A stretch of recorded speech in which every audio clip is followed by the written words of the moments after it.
the idea that Trump does not like feedback or for people to push back on him to be entirely false. In fact, I found quite the opposite. If you were willing to say to him, I don't think that's the way we should go, Mr. President, he would be interested to know, why do you think that? Like so he does take constructive he will criticism. Definitely engage. Now, he's going to make the decision that he's going to make, but he will engage with you on why do you think that and what would lead you to that conclusion, because I'm in a totally different place. I mean, what was it like working for him? It's when he obviously pisses a lot of people off, you know.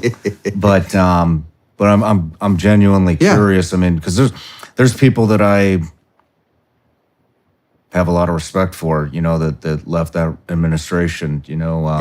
And I don't know what happened, but let's one for example, General Mattis. Mm-hmm. You know, to see a guy with that reputation. I don't know if you're familiar with his reputation within the military, but very much. And I don't know what it's like anymore, but you know, since he left, but wow, like Marines, everybody once is dying to work for an individual of that caliber. And his, you know, reputation, I mean, it's everybody knows about that guy. And so to see somebody like that leave that administration, it just leaves me with a lot of questions.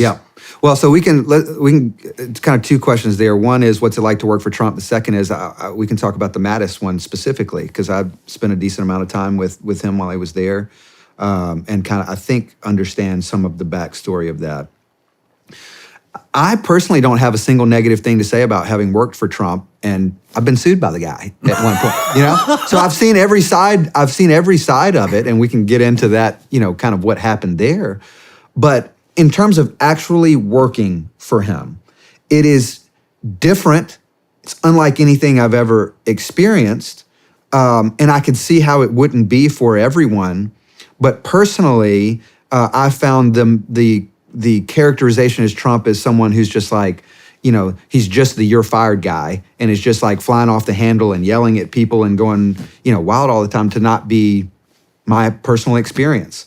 He never yelled at me in a way that wasn't any different than like, you know, that I found that unusual. You know, you certainly wouldn't find it unusual. Anybody who's been in the military certainly wouldn't find anything that he did, you know, unusual. Me as a college basketball player, my basketball coach probably yelled at me 10 times worse than Trump ever yelled at me for anything. So I found that kind of mischaracterization, I found that to not be what he's like.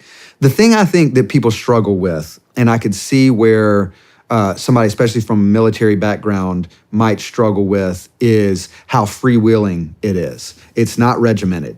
It's not very orderly. There's some kind of controlled chaos that goes on that I have come to the conclusion is a part of his creative process.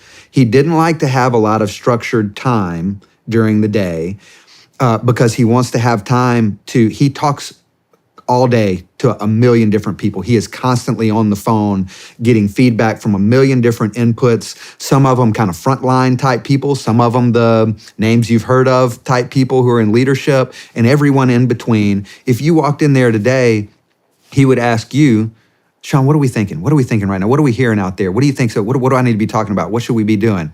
And then you'd go down a, you know, rabbit. Oh, really? You think that? Well, tell me about that. Why do you think about that about him? Okay, tell me. Oh, you're interested in General Mattis. You know Mattis, or you know his reputation. Let's talk about Mattis. Why do you think that about Mattis? Let me tell you my experience with Mattis. He would like want to engage with you on these things. So I found also the idea that Trump does not like feedback or for people to push back on him to be entirely false. In fact, I found quite the opposite. If you were willing to say to him, I don't think that's the way we should go, Mr. President, he would be interested to know, why do you think that? Like so he does take constructive criticism. He will definitely engage. Now, he's going to make the decision that he's going to make, but he will engage with you on why do you think that, and you know what would lead you to that conclusion, because I'm in a totally different place. So he's willing to be persuaded on things. And in fact, I think one of the unique things that he did in his White House that was very constructive was most White Houses are ideological conformists. and I don't even mean that as derogatively in a way, because if you saw a candidate that you wanted to support so much that you were willing to go spend all your time trying to get them elected, and then you end up in the White House with them, chances are you agree with them on pretty much everything. In the Trump White House, just look at the trade issue. You had Gary Cohn was the chief economic advisor. He is probably best described as like a free trade Democrat. You had Peter Navarro, who was the kind of top trade advisor, and Robert Lighthizer, who was the U.S. trade representative. These are much more, they might derogatively be called protectionist, but certainly more inclined to use tariffs as a tool in economic statecraft. You know, they're totally different from Gary Cohn ideologically.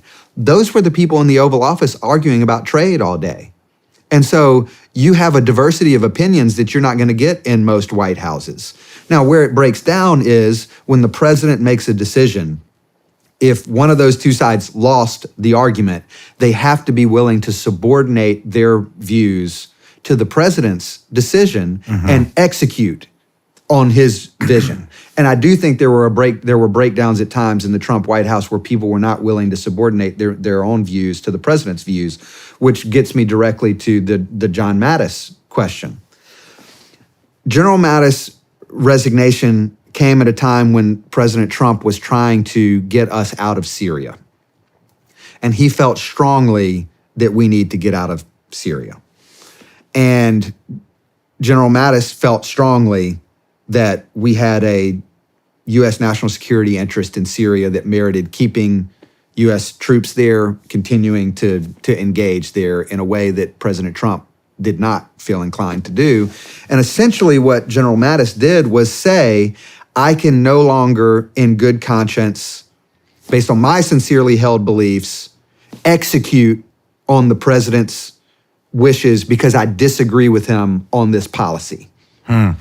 Now, I actually respect that because the dishonorable thing to do was what so many others did, which was I disagree with the president, but I know better than him. And so I'm going to slow roll his wishes. I'm not going to execute on his wishes. I'm not going to do what the duly elected president of the United States has decided to do. That's more nefarious in my mind. So, you know, General Mattis has subsequently said a lot of negative things about President Trump that I happen to disagree with. But on that particular reasoning for resigning, I understand why he did, even if I would disagree with him on that. And I think he did the right thing by leaving rather than not executing on the president's agenda. Interesting. Yeah, thank you for clarifying that, because that is something that I've always wondered about, you know, seeing so many individuals leave. Is it because he doesn't take constructive criticism? So that's good to know. I appreciate that. Thank you. No matter where you're watching Sean Ryan Show from, if you get anything out of this, please like, comment, subscribe, and most importantly, share this everywhere you possibly can. And if you're feeling extra generous, please leave us a review on Apple and Spotify podcasts.